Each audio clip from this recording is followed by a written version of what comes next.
Marwari media आप देख रहे हैं। आज है 19 जून 2024 बुधवार का दिन और हिंदू तिथि ज्येष्ठ माह की द्वादशी है और सुबह 7:28 के बाद त्रयोदशी तिथि भी शुरू हो जाएगी। चलिए नजर डाल लेते हैं आज की बड़ी खबरों पर। शुरुआत कर देते हैं देश की बड़ी खबर के साथ। देश भर के करोड़ों किसानों के लिए बड़ी खुशखबरी है। प्रधानमंत्री नरेंद्र मोदी ने वाराणसी में आयोजित किसान सम्मान सम्मेलन में पीएम किसान सम्मान निधि योजना की 17वीं किस्त को जारी कर दी है। इस दौरान पीएम मोदी ने देश के 9.3 करोड़ किसानों के खातों में कुल 20,000 करोड़ रुपए की राशि को डीबीटी के माध्यम से ट्रांसफर कर दिया है। देश भर के करोड़ों किसानों को पीएम किसान सम्मान निधि योजना की 17वीं किस्त का बेसब्री से इंतजार था। उनका यह इंतजार अब खत्म हो चुका है।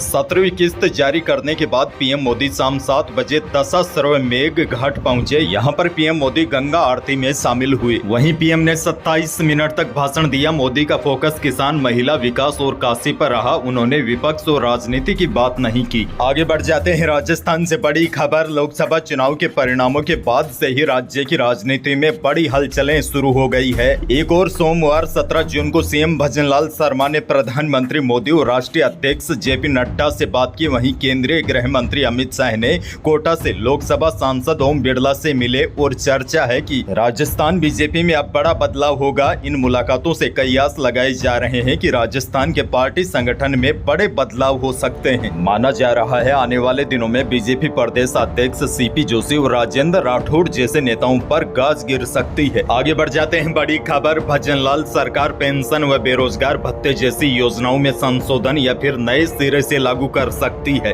दरअसल आपको बता दूं, गहलोत सरकार ने प्रदेश में बुजुर्गों, विधवाओं, एकल महिलाओं को प्रति माह पेंशन 750 से 1500 रुपए आयु के अनुसार दिए जाने का फैसला किया था। साथ ही में बेरोजगारों को 3000 से 4500 रुपए का मासिक भत्ता देना भी तय किया था। इन दोनों ही योजनाओं में वित्तीय वर्ष 2020 से 2023 के बीच पूरे प्रदेश में बड़ा वित्तीय घोटाला सामने आया था। हजारों की संख्या में एक ही व्यक्ति को दोहरी पेंशन मिलने, पात्र नहीं होते हुए भी पेंशन मिलने, गलत प्रमाण पत्रों के आधार पर पेंशन मिलने जैसे मामले उजागर हुए थे। कई जगह तो ऐसे मामले सामने आए, कुंवारी लड़कियां भी विधवा पेंशन उठा रही थी। इससे राज्य सरकार के खजाने को करोड़ों रुपए की चपत लगी थी। अब इनकी समीक्षा कर इन्हें नए स्वरूप में लागू किया जा सकता है। वहीं बेरोजगारों को भी भत्ता देने की वर्तमान योजना को भी बंद कर इस संबंध में कोई नई नीति लाई जा सकती है। आगे बढ़ जाते हैं एक और बड़ी खबर। राजस्थान में खाद्य सुरक्षा योजना के तहत दिए जाने वाला गेहूं या राशन अब मोबाइल पर ओटीपी के जरिए लेना आसान नहीं होगा।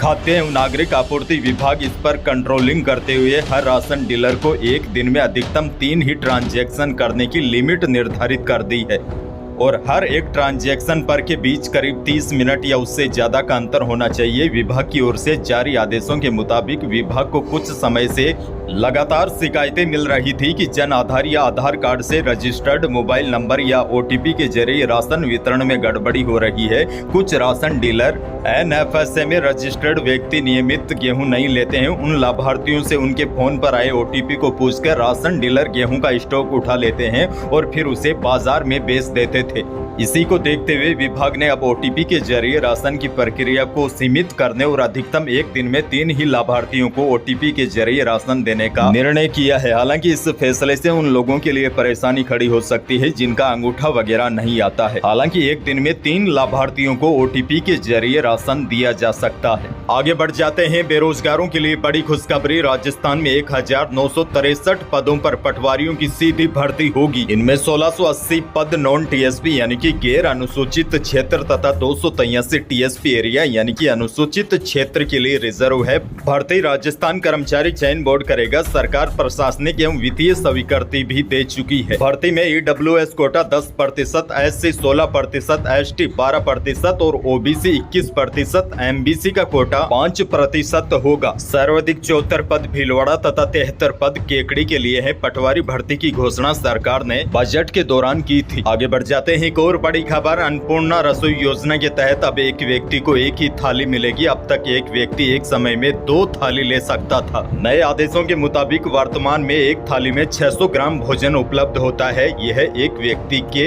एक समय के भोजन के लिए पर्याप्त है। आपको बता दूं, अन्नपूर्णा रसोई योजना के तहत 8 रुपए में भरपेट भोजन मिलता है। गहलोत सरकार के समय एक व्यक्ति को एक समय में भोजन करने पर अधिकतम 2 थाली देने का प्रावधान था। इसमें 2 थाली सुबह और 2 थाली शाम को ले सकते थे। सरकार ने अब इसे खत्म करके एक व्यक्ति को केवल एक ही कूपन जारी करके एक ही थाली उपलब्ध करवाने का निर्णय किया है। इससे अब एक व्यक्ति एक थाली सुबह और एक थाली शाम को ले सकेंगे।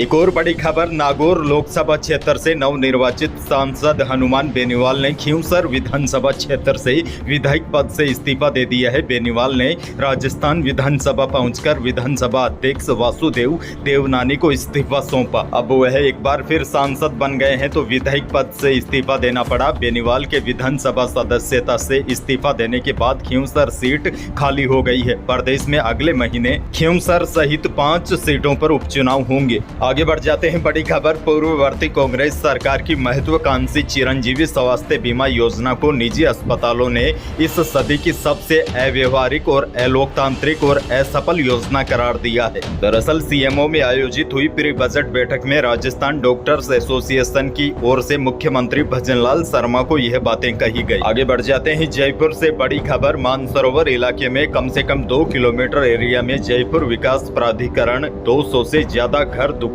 स्कूल और अवैध निर्माण तोड़ रहा है। जेडीए ने पहले दिन सोमवार को 4 घंटे में लगभग 1 किलोमीटर क्षेत्र में 85 मकान, दुकान, बिल्डिंग, बाउंड्री वाल और कच्चे निर्माणों को ध्वस्त कर दिया। यानी कि यह अतिक्रमण था, अवैध रूप से मकान बनाए गए थे और अब जेडीए को कार्रवाई करता देख कुछ लोग अपने निर्माण को खुद तोड़ने में लग गए हैं। आगे बढ़ जाते हैं बड़ी खबर। वायदा बाजार की नरमी के असर से मंगलवार को सोने और चांदी दोनों की कीमतों में घटत और बढ़त रही। जेवराती सोना 300 रुपए कम होकर 68,400 रुपए प्रति 10 ग्राम रहा। वहीं शुद्ध सोना 250 रुपए लुढ़क कर 73,400 रुपए प्रति 10 ग्राम रहा और जयपुर सराफा बाजार में चांदी 90,700 रुपए प्रति किलो पर पहुंच गई। बहरहाल आगे बढ़ जाते हैं प्रदेश के मौसम से जुड़ी बड़ी खबर है। प्रदेश के अधिकांश जिले एक बार फिर भीषण गर्मी की चपेट में आ गए हैं। वहीं मौसम विशेषज्ञों का कहना है कि 19 जून यानी कि आज से राजस्थान के पूर्वी जिलों में जैसे अलवर, दौसा, भरतपुर, धौलपुर, करौली, कोटा, बारां,